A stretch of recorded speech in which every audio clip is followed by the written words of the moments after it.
Olá, boa noite, seja muito bem-vindo, muito bem-vinda. É uma alegria receber você na Canção Nova, participando de nossa programação, vivendo conosco a cada dia a nossa missão. O programa Trocando Ideias está começando agora, seja muito bem-vindo. O tema do nosso programa de hoje é a saúde da mulher. Esse tema nós já realizamos em outras edições do nosso programa. Acredito que já faz, inclusive, alguns anos que a gente trata desse tema específico, justamente por conta da atualidade deste tema e por conta de todos nós, de um modo geral, estarmos cada vez mais ligados à questão da saúde, inclusive saúde preventiva, é o que se fala mais, o que é muito importante. Sua participação ela é fundamental. É você quem dá o tom aqui do nosso programa. E hoje a presença feminina é muito esperada aqui em nosso programa. Uma das formas de você participar com a gente é por telefone, no 0 Operadora 12 3186 2600. Nós lhe pedimos a gentileza de identificar-se, dizendo para nós o seu nome, sua cidade e seu estado, a partir do tema que você quer tratar. Se você deseja não identificar, nos avise que a gente vai cuidar disso com todo cuidado, tá bom? Eu tenho a alegria de receber aqui no programa a doutora Priscila Aquino. Ela é médica especialista em clínica geral, endocrinologia e metabologia, glândulas, diabetes e obesidade. Doutora Priscila Aquino é filha aqui dessa casa, filha do professor Felipe. Graças a Deus. Amiga. Bem-vinda, Pri. Você está boa? Muito obrigada. Estou ótima. É sempre um prazer poder receber esse convite, estar aqui e, na medida do possível, tentar ajudar as pessoas em casa. Uma alegria recebê-la. E eu já quero anunciar que uma novidade, uma inspiração que você contou uma vez que ia se concretizar, já está chegando numa obra junto com o professor Felipe Aquino. A gente vai contando durante o programa. Vai. Está no forno, está quentinho. Mas desde já, obrigado, viu? Obrigado pela... Você sabe que um dos motivos dessa obra é justamente esse programa. Depois eu vou te contando. As perguntas do programa. Acho que é o 3º ou 4º ano seguido que eu venho participar. E não sei se vocês perceberam, mas é sempre no mês de março, que é o mês da saúde de mulher e fala, né, da saúde da mulher. E aí as perguntas eu sempre levo para casa, mesmo quando eu não consigo responder aqui. Foi uma das coisas que motivou tentar colocar isso num livro. Que coisa boa. Obrigado. E não podia deixar de colocar meu pai junto, né? A parte espiritual. Ok. Então, estamos fazendo com muito carinho. Com a graça de Deus, a gente vai fazer um Trocando Ideias especial com você. Se Deus quiser. Felipe, quem mais vocês desejarem estar aqui com a gente. Você. Pra gente... Eu vou estar aqui, com certeza. Obrigado, querida. Eu recebo a Elaine Ribeiro, psicóloga clínica e organizacional. É de casa também, mas já fazia algum tempo que não aparecia por aqui, meu Deus do céu. Não aparecia por você, né? Bem-vinda, Elaine. Bem-vinda. E muito bem-vinda, especialmente hoje, porque pode fechar a imagem da Elaine, gente, não, que hoje tem festa. É aniversário da Elaine hoje. Você não avisa? Estou avisando agora para todo mundo saber. Ah, meu Deus. Me deixa sem graça. E eu disse para ela que, inclusive, ia dar o endereço, porque aniversário sem presente é muito sem graça. Tá bom. Bem-vinda, querida. Obrigada. Feliz aniversário. Obrigada por me deixar cor-de-rosa, né? A sua vida é um presente para tanta gente. Obrigada. Para nós também. Eu tenho que agradecer. É um dia muito feliz, né? Porque assim, a gente tem a manifestação das pessoas, né? Então, tanta gente que escreveu hoje, eu vou agradecer aqui para todo mundo que deixou mensagem no Face, testemunho. Hoje veio uma enxurrada, né? Aí você não parava de ler. E eu só posso agradecer, né? De fato, o quanto a gente talvez não tenha noção de como estar aqui, né? Faz com que tantas pessoas sejam ajudadas, né? Sou grata, né? A Canção Nova, a Espaço, a tudo que a gente vai fazendo, né, Ricardo? Porque a coisa começou aqui, aos pouquinhos, depois está fazendo outra coisa ali e vai ver, está atingindo tantas pessoas em casa, aqui, né? Entre os missionários também. A quem eu sou muito grata, você, né? Que foi o grande incentivador de eu estar aqui também. Apostou no escuro. Mesmo. E deu certo, eu ganhei essa aposta. Que bom, graças a Deus, eu fico muito grata. Obrigado. Querida, você vai estar recebendo os telespectadores também no seu Twitter. Sim, que também. Elaine SP, não é isso? Elaine Ribeiro SP. Isso, disse tudo errado. Então vamos dizer de novo. @Elaine Ribeiro SP. Isso mesmo. Muito obrigado, parabéns Obrigada. de novo. Quem quiser mandar os parabéns durante o programa, capriche. Eu recebo também a doutora Elizabeth Kipman, que me dá uma honra imensa de recebê-la aqui no programa. Obrigado, viu, doutora? E não sou filha daqui, porque quase vi o embrião daqui. Eu ia comentar... De séculos atrás. Eu não ia falar de séculos atrás, não, né? Mas eu bem conheço, graças a Deus, sua proximidade aqui com a Canção Nova, antes mesmo de eu chegar aqui na Canção Nova. Era um embriãozinho aí. Era um embrião, né, doutora? Obrigado por sua presença Prazer aqui com a todo gente. Para quem não conhece, a doutora Elizabeth, ela é médica ginecologista, especialista em logoterapia, é diretora do CIEB, é o Centro Interdisciplinar de Estudos em Bioética, do Hospital São Francisco, em Jacareí, cidade próxima, aqui a nós, do estado de São Paulo. A doutora Elizabeth também é membro da Comissão de Bioética da CNBB. Obrigado mais uma vez, querida. E a Fernanda Ferreira está aqui, ela é missionária da Canção Nova, recebendo você nas nossas mídias sociais. Bem-vinda, Fernanda.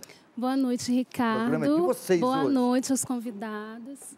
É uma alegria poder estar aqui nessa noite. E como o Ricardo disse, você pode enviar sua participação através do e-mail trocandoideias@cançãonova.com, pelas mídias sociais, no Twitter, Trocando Ideias, e no Facebook, Facebook/Trocando Ideias. Nós estamos aqui para receber essa participação. Obrigado, querida. Relembrando o telefone que eu falei no início do programa, 0 Operadora 12 3186 2600. Da mesma forma, se você deseja não ser identificado conversando com a Fernanda, indique isso a ela que a gente vai atender, tá bom? Saúde da mulher, Fernanda. A primeira pergunta para quem é? A primeira pergunta é para a doutora Elizabeth.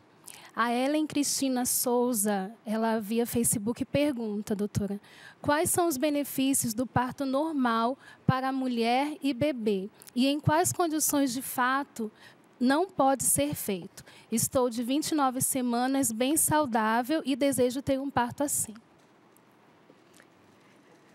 Ellen, né? Que Isso. coisa mais bonita a gente começar, Ellen, com a sua pergunta. Porque nessa conversa toda atual de direitos humanos, de direito da mulher, se esquece muitas vezes que a maternidade é aquilo que caracteriza propriamente a mulher, mesmo a mulher que não vai ter filhos.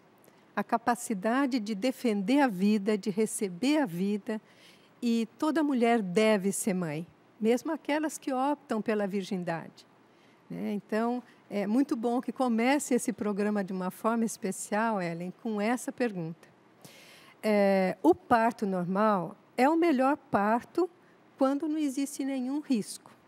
É ótimo para a saúde da mãe, ótimo para a saúde do nenê. O nenê tem muito menos problemas, possibilidade de problemas respiratórios, e ele se adapta muito mais durante o trajeto do canal de parto até o parto normal, ele se adapta melhor para uma respiração espontânea, e a mãe tem muito menos problema no parto normal. O parto cesárea já salvou muita vida, de mãe e de nenê, mas ele deve ser feito quando necessário.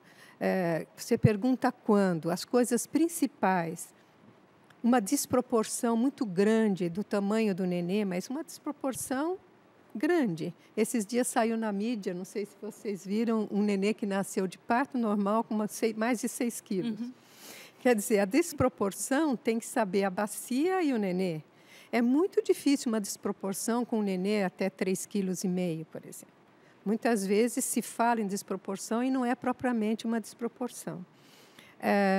Então, mas sangramento, sem dúvida, a placenta, se ela começa a descolar antes do parto, se ela se localiza na saída do útero.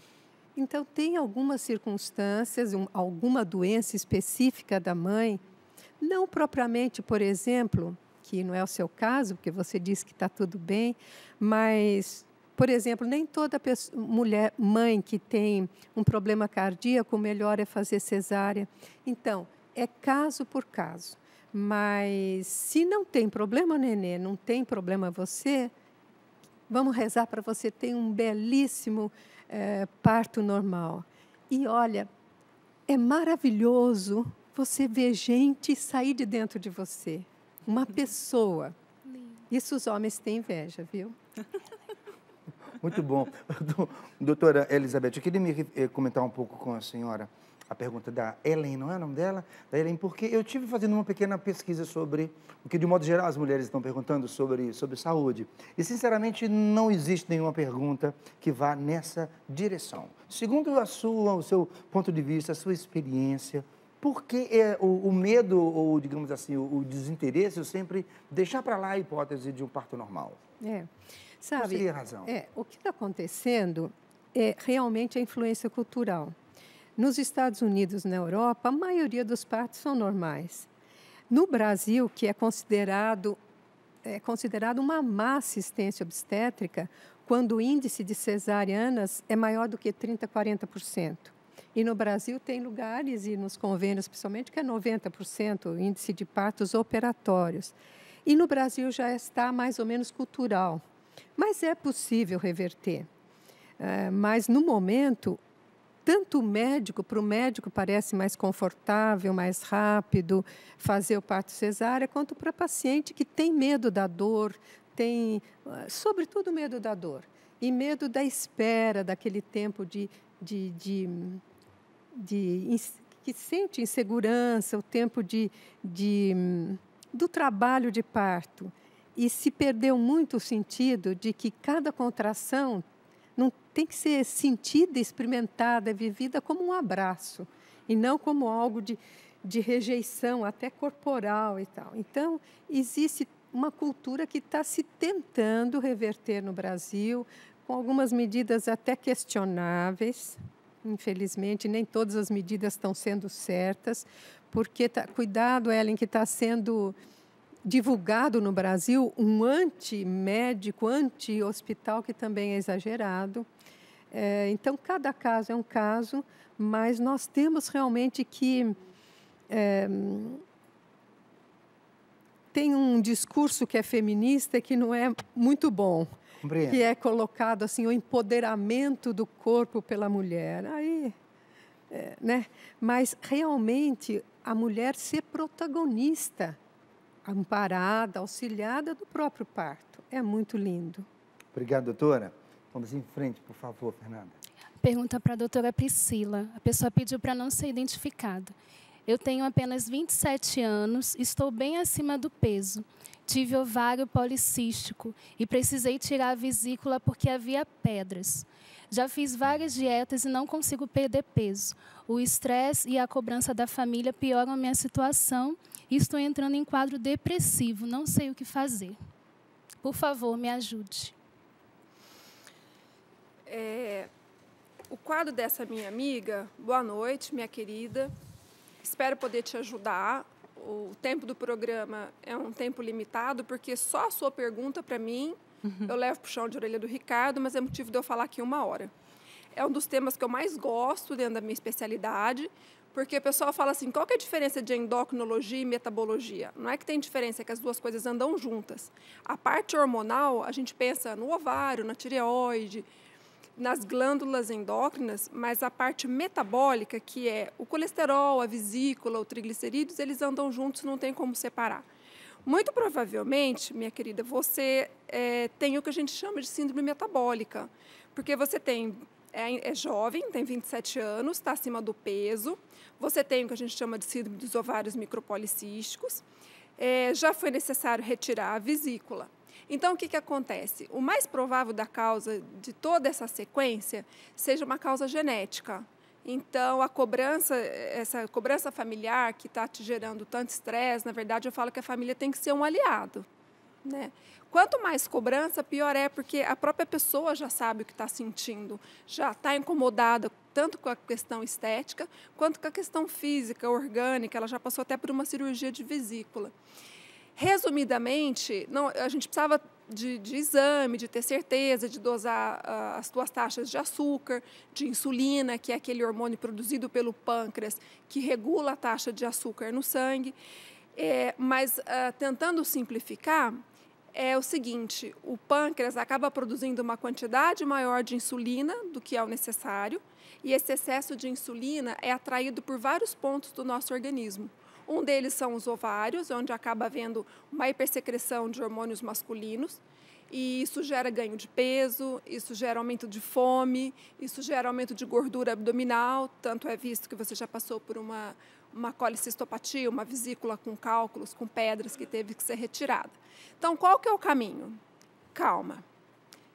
Damos jeito, devagar. Você precisa de um endócrino que englobe. O que está acontecendo muito na medicina são as subespecialidades.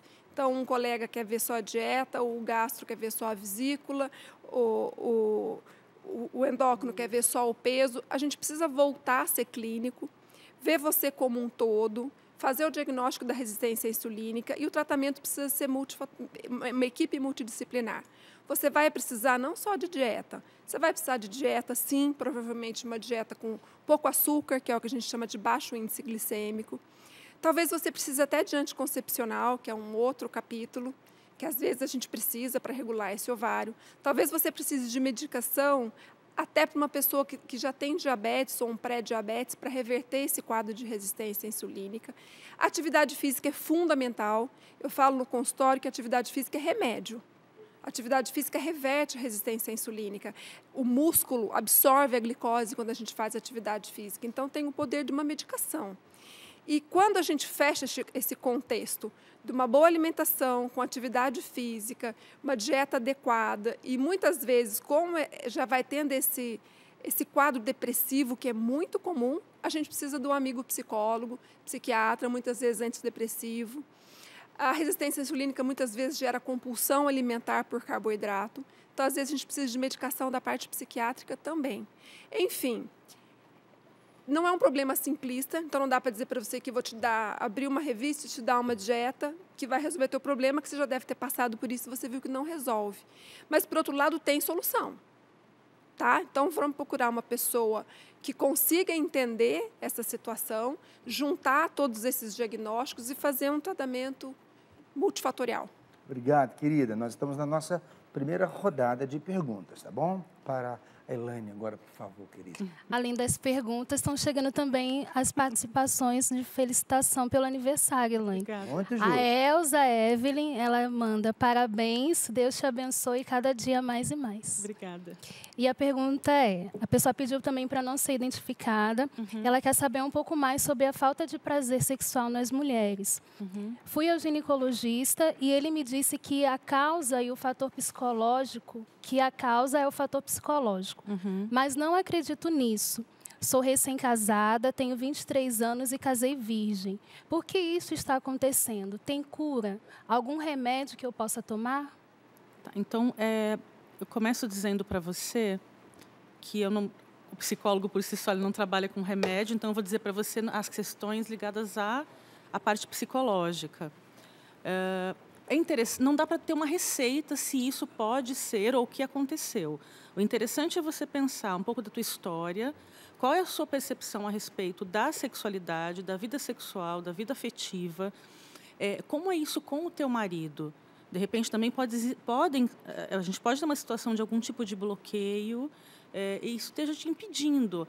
A libido, o desejo sexual é uma coisa muito individual e muito sensível.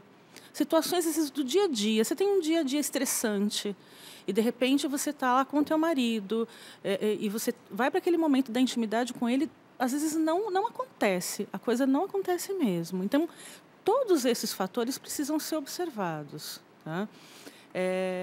E, principalmente, o que você tem com relação... Qual é a sua visão a respeito da sexualidade? Tá? Ademais, remédios, a gente não pode dizer no primeiro momento se ela precisa de um remédio, se ela já fez toda a bateria de investigação nessa parte ginecológica, hormonal, né? Bem da praia da doutora Priscila. É interessante também conversar com o teu marido, mais abertamente, o que você tem vivido, como isso tem sido tratado entre você e ele, porque não é uma demanda que é só dela, né? Faz parte do casal. De repente, algo, sei lá, como é o ritmo, né, nessa questão do sexo. Às vezes a pessoa tem toda uma questão também familiar, em casa, onde ela vive, percebe? A gente não pode dar essa receita correta, mas eu avaliaria tudo isso e até buscaria, se for o caso, a terapia individual e, se for o caso, a terapia para o casal. É difícil você, talvez, buscar isso sozinha. Talvez seu marido tenha que participar nessa questão também, Ricardo. Acho que são as primeiras pistas, né, para a gente começar a pensar. Não sei se também as doutoras gostariam de complementar, né, essa resposta. Eu gostaria. Ótimo. Pois não, doutora Elizabeth. Gostaria de falar que tem um remédio, que é a dimensão espiritual. O sentido da sexualidade, e isso vale para você que fez essa pergunta e vale para toda mulher, nós temos que redescobrir o sentido mais profundo da sexualidade.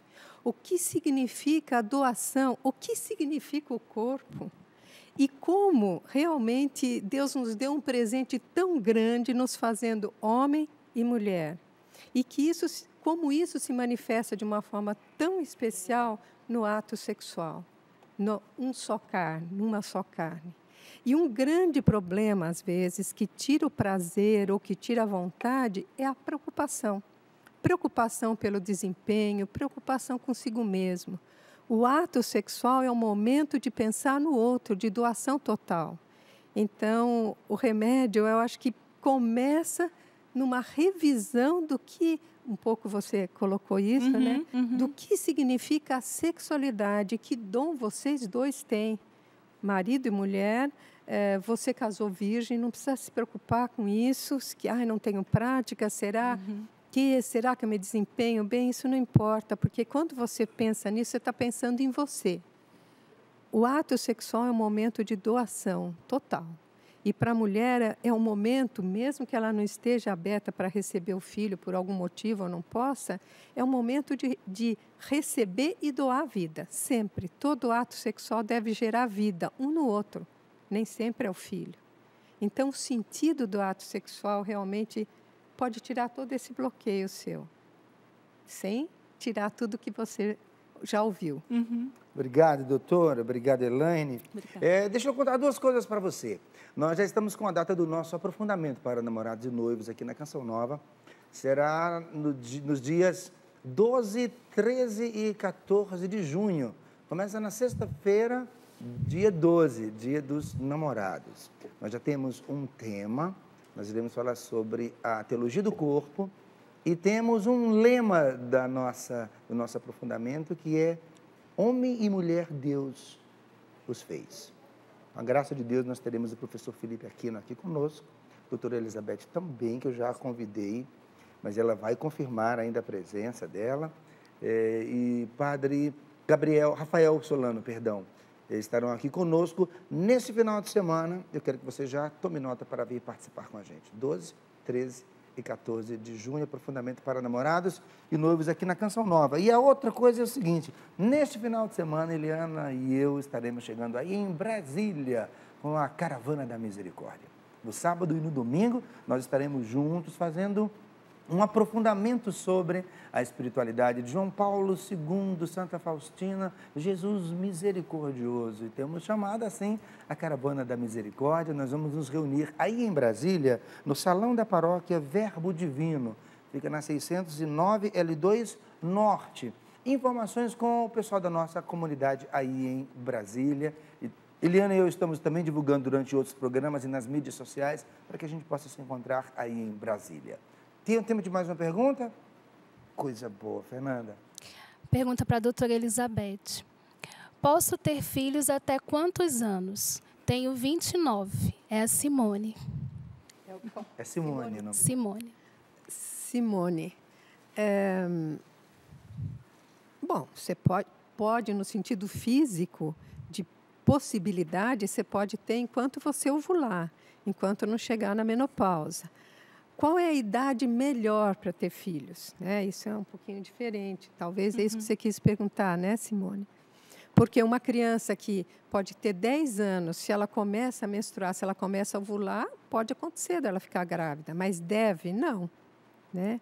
Então, esse pode que você quis dizer, respondendo, Simone, como qual é a época melhor, você está numa época boa para ter filho.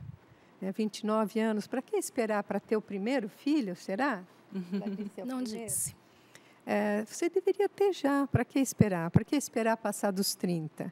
O melhor A melhor época para ter o primeiro filho é antes dos 30. Agora, não pode ter depois dos 30? Pode também, pode. Mas o ideal, se você não tem nenhum filho, é você se dispor a isso, converse sério, organize a sua vida. Então, é uma época ótima. E pode ter. Eu nasci quando a minha mãe tinha quase 40. Estou aqui. Obrigado, doutora. Beleza, obrigado. Seguimos com a sua pergunta. Obrigado por sua participação. Pergunta para a doutora Priscila. Quais alimentos podem substituir o feijão? Não tenho conseguido comer, pois estou grávida de 9 semanas. Não sinto enjoos e a única coisa que não desce é justamente o feijão, que é tão importante. Ela disse o nome? Maiara Ricardo. Maiara. Oi, Maiara. A sua pergunta, pode ser que você fique um pouco surpresa com a minha resposta. Que as mães não nos ouçam, porque a gente cresce ouvindo que tem que comer feijão para ficar forte. Que meu filho não te ouça agora. Pois é, meu querido. É assim, o feijão é muito rico em proteína e não tem tanto ferro quanto a gente imagina que ele tem. Ele tem ferro, só que existe uma coisa chamada absorção e biodisponibilidade, que é o seguinte, que é a capacidade que o nosso organismo tem de absorver o ferro daquele alimento. Então, se eu te contar que uma couve tem mais ferro do que o feijão, não tem problema nenhum você deixar de comer o feijão.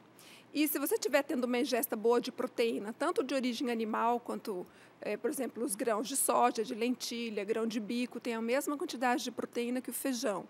Ou as proteínas de origem animal, tanto derivados de carne, de frango, de peixe e os laticínios, leite, queijo, requeijão, iogurte, manteiga, você vai estar tendo a proteína que você precisa. Então, não se preocupe. Durante a tua gestação, vai ser acompanhada se você está tendo anemia ou não.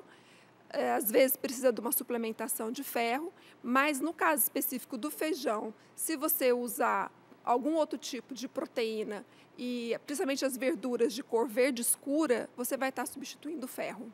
Okay? Obrigado, querida. Nada. Obrigado por sua participação. Hoje, o programa de hoje, nós tratamos da saúde da mulher. Você participa com a gente pelo 0 operadora 12 3186 2600, no Twitter, no endereço P Trocando Ideias, no e-mail trocandoideias@cançãonova.com e no facebook.com/trocando ideias. Obrigado por sua participação. Já é o nosso intervalo. Nós voltamos daqui a pouco com a sua pergunta. Até já.